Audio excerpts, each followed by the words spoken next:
picture story of the United States.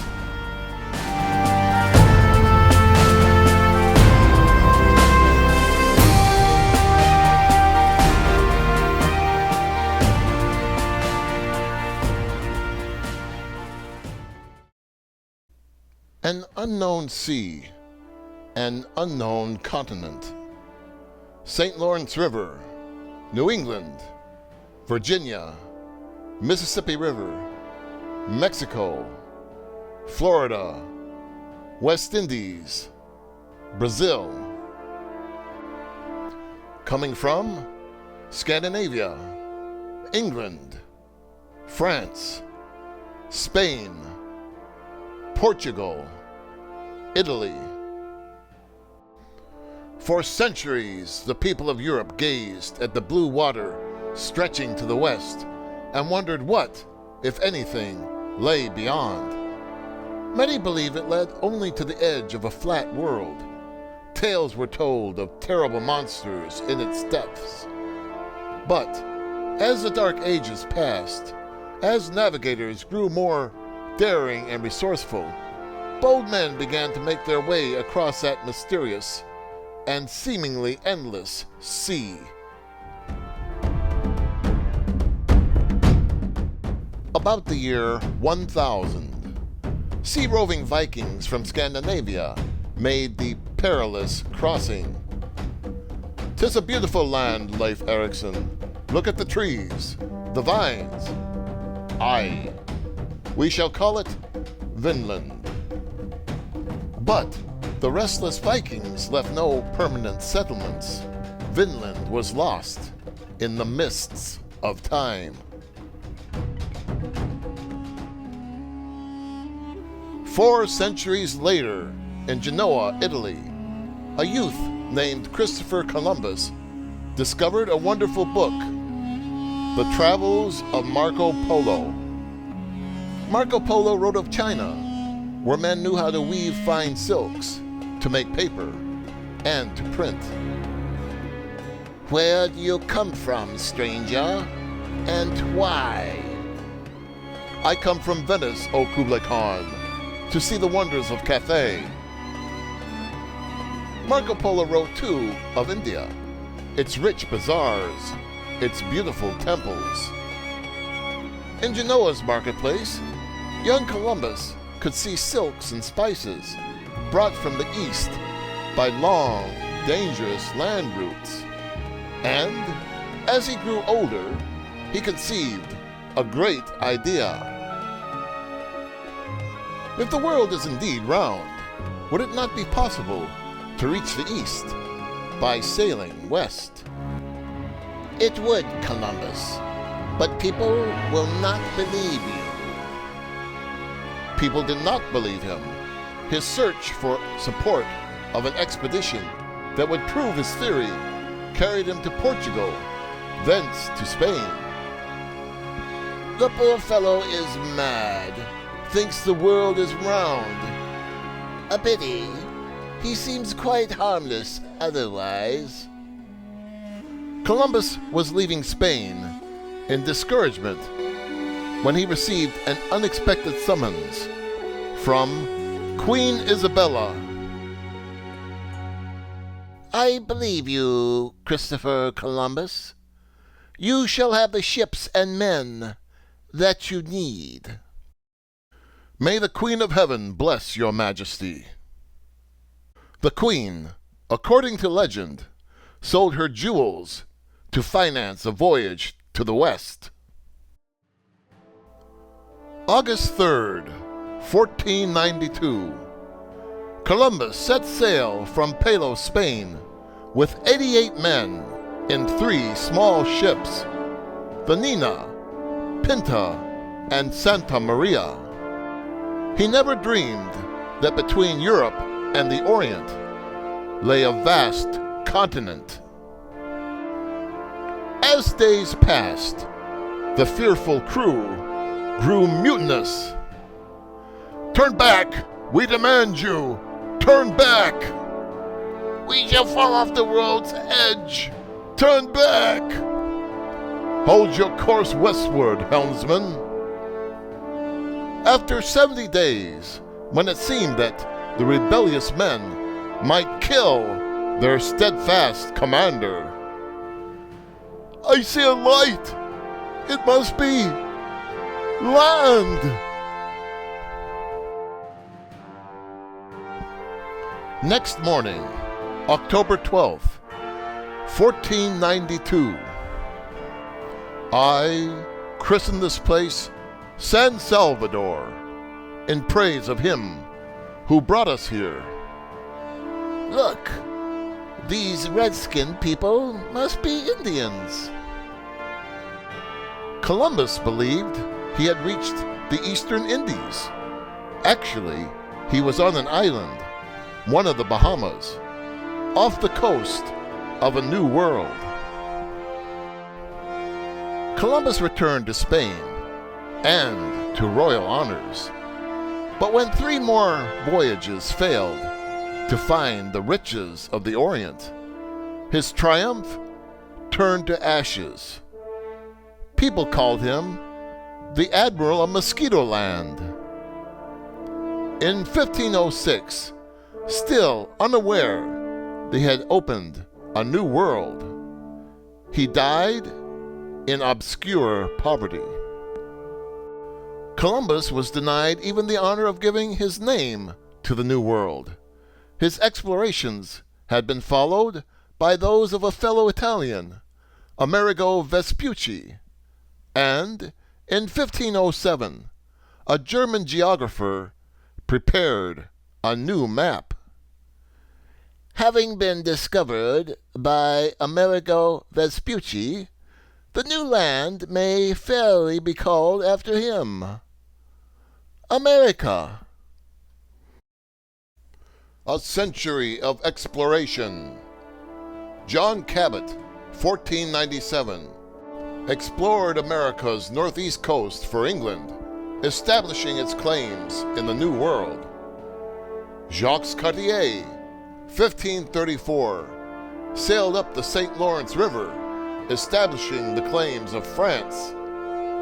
Hernando Cortez, 1520, conquered the Aztec Indian Empire in Mexico for Spain. Ponce de Leon, 1520, seeking a fabled fountain of youth, explored Florida for Spain. There were many others, but Spain was ahead. Its southwestern colonies flourished. In Florida, in 1565, tiny St. Augustine became the first permanent colony in what was to be the United States. In 1607, a private English company sent a handful of settlers to Jamestown in Virginia. They got off to a bad start. No man may own land. All shall draw food from a common storehouse. Humph! Why should I work to feed the lazy ones? Without soil of their own, the settlers worked half-heartedly. It seemed as if the colony would die out. But a great land reform saved the day. Wives and children arrived, and each family was given its own tract. This land is ours. We'll produce the finest tobacco in Virginia. And soon, Jamestown prospered. One morning in 1619, a man-of-war arrived from Africa. I have 20 black slaves for sale. Good. They'll make our lives easier. Slavery is never good. This is an evil day. A more auspicious event occurred that same year in Jamestown's log church. Gentlemen, you have been elected by your neighbors to represent them in this House of Burgesses. Henceforth, you will make your own laws. This was the first representative assembly of lawmakers in America. Virginia beckoned to another group of English folk who sought not material prosperity, but the right to worship as they pleased. Known as pilgrims, they had rebelled against the established church and been forced to flee to Holland. The land has been kind, but we remained as strangers. I have been thinking about the New World. So have I, Will Bradford, but it would go hard with our womenfolk. You need not worry about us. Their dreams took shape. In September 1620, a tiny ship, the Mayflower, carried 102 men, women, and children into the wild Atlantic. Their ship was blown off course, far to the north. On December 20th, the Pilgrims came ashore at Plymouth Rock. I see only frozen forests beyond.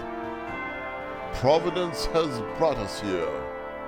Here we shall stay. In that first terrible winter, nearly half the little band perished. In early spring, the Mayflower returns to England. Shall our people go with her, Governor Bradford? No, Captain Standish. We will not abandon our dead. As spring turned to summer, crops flourished. Once hostile Indians became friendly. When harvest time came in the red and gold autumn of New England. What a joyous feast day this is! Aye, but first of all, it is a day of thanksgiving. May the Lord, who has spared us and granted us this abundance, be praised. The Harvest Festival is still celebrated in America. It is called Thanksgiving Day.